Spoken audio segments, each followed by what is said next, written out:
बहुत समय पहले की बात है। एक छोटा सा गांव था जहां धर्मदास नाम का एक निर्धन किसान रहता था। उसके पास न तो धन की माया थी, न ही किसी अपने का सहारा। अगर कुछ था तो बस उसके हृदय में गूंजता हुआ एक मंत्र, ओ नमः शिवाय। हर सुबह जब सूरज की पहली किरण भी धरती को नहीं छूती थी, धर्मदास नंगे पांव जंगल की ओर निकल पड़ता। उसके पास चढ़ाने के लिए न कीमती फल थे, न दूध की धारा। वो बस एक लोटे में जल और श्रद्धा से चुने हुए बेलपत्र लेकर उस पुराने शिवलिंग के पास पहुंच जाता। गांव वाले उसे देखकर हंसते थे।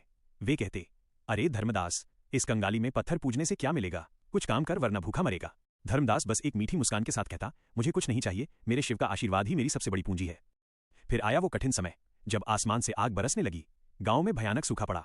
कुएं सूख गए, खेत फटे हुए कलेजे की तरह दिखने लगे। लोग अपना घर बार छोड़कर भागने लगे। धर्मदास के घर में दाने का आखिरी अंश भी खत्म हो गया। शरीर साथ छोड़ रहा था, पर उसकी आत्मा अब भी उसी शिवलिंग के चरणों में अटकी थी। एक रात भूख और प्यास से बेहाल धर्मदास शिवलिंग के पास पहुंचा और वहीं निढाल होकर गिर पड़ा। उसकी आंखों से निकले आंसू शिवलिंग को भिगो रहे थे। तभी सन्नाटे को चीरती हुई एक दिव्य आवाज गूंजी।